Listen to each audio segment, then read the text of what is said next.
Halo teman-teman semua, perkenalkan nama saya Mani Mustika Jayanti dengan nomor induk mahasiswa 20095111126 dari Fakultas Kedokteran Hewan Universitas Udayana. Tujuan dari pembuatan video ini adalah untuk melengkapi tugas mata kuliah Manajemen dan Kesehatan Babi yang diampu oleh Bapak dosen Profesor Dr. Hewan Inengah Kertabusung MSI.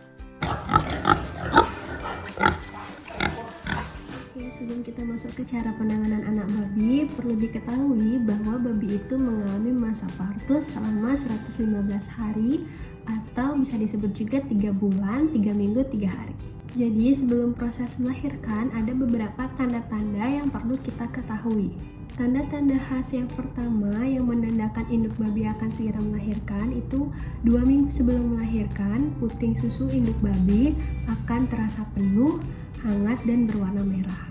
Tanda yang kedua, akan keluar leleran putih dari vagina induk babi. Tanda yang ketiga, 6 jam sebelum babi melahirkan, induk babi akan mengeluarkan kolostrum dari puting susu, kemudian merasa gelisah dan membentuk sarang. Tanda yang keempat, babi akan mengeluarkan cairan amion sebelum melahirkan dan babi akan melakukan kontraksi uterus.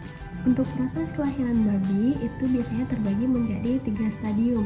Stadium yang pertama adalah stadium persiapan, kemudian stadium pembukaan, dan stadium pelepasan. Untuk stadium yang pertama yaitu stadium persiapan, ada beberapa ciri-ciri yang dapat kita perhatikan.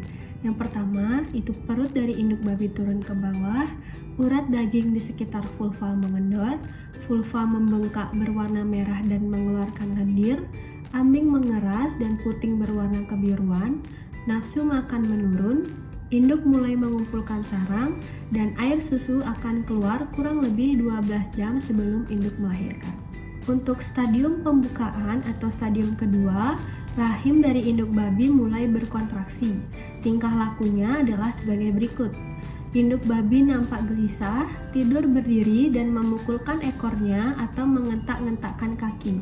6 jam sebelum melahirkan, induk sering berbaring dan tidak mau makan, kemudian sering buang air kecil, dan akibat kontraksi rahim, janin mencapai letak yang tepat di mana perut turun ke bawah dan tubuh nampak memanjang. Dan pada saat itu, serviks mulai terbuka lebar, dan apabila serviks tidak bisa terbuka, maka akan mempersulit kelahiran dan dapat membahayakan induk. Stadium terakhir adalah stadium pelepasan. Proses kelahiran biasanya berlangsung 1-12 jam, dan jika melebihi 12 jam maka mungkin ada suatu kelainan.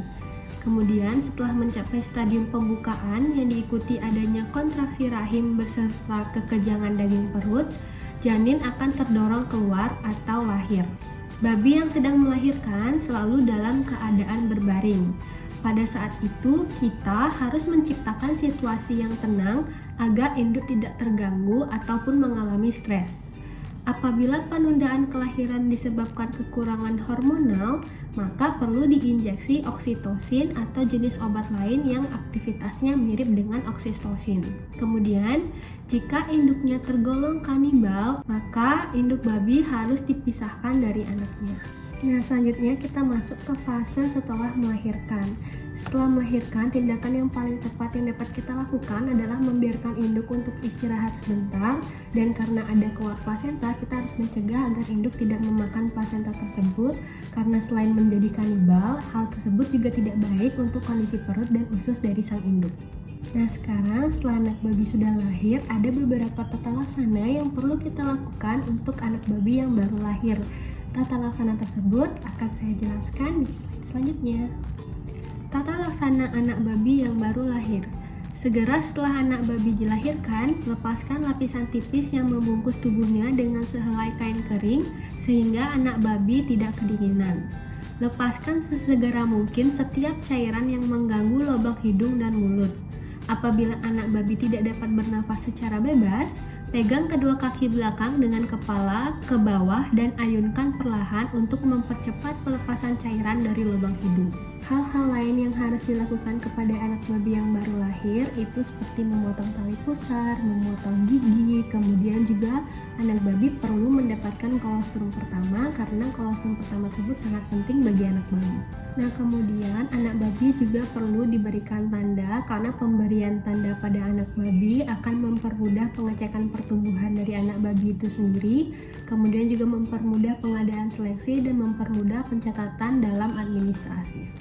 Mengenai penyapihan, normalnya anak babi dapat disapih pada minggu ke-8 ataupun minggu ke-6, di mana penyapihan ini tergantung pada beberapa faktor, yakni faktor induk, faktor anak, dan faktor peternak.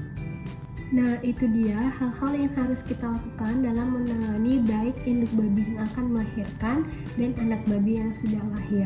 Selain itu, tentunya kita harus tetap menjaga bagaimana memanajemen pakan yang baik, kondisi kandang, kebersihan kandang, dan juga bagaimana kita menjaga kesehatan dari induk babi dan anak babi yang baru lahir. Karena tingkat kematian dari anak babi dapat dikatakan cukup tinggi. Untuk anak babi sebelum disapih, jumlah kematiannya itu mencapai 30 hingga 50%. Sedangkan untuk anak babi yang sudah disapih, jumlah kematiannya hanya 5-10%.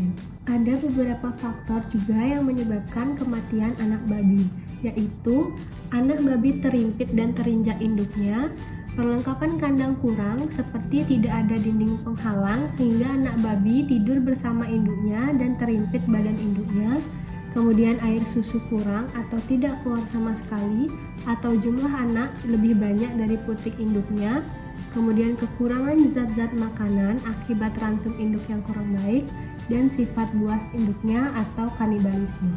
Nah, sekian yang dapat saya sampaikan pada kesempatan kali ini. Terima kasih untuk teman-teman yang sudah menyaksikan sampai akhir.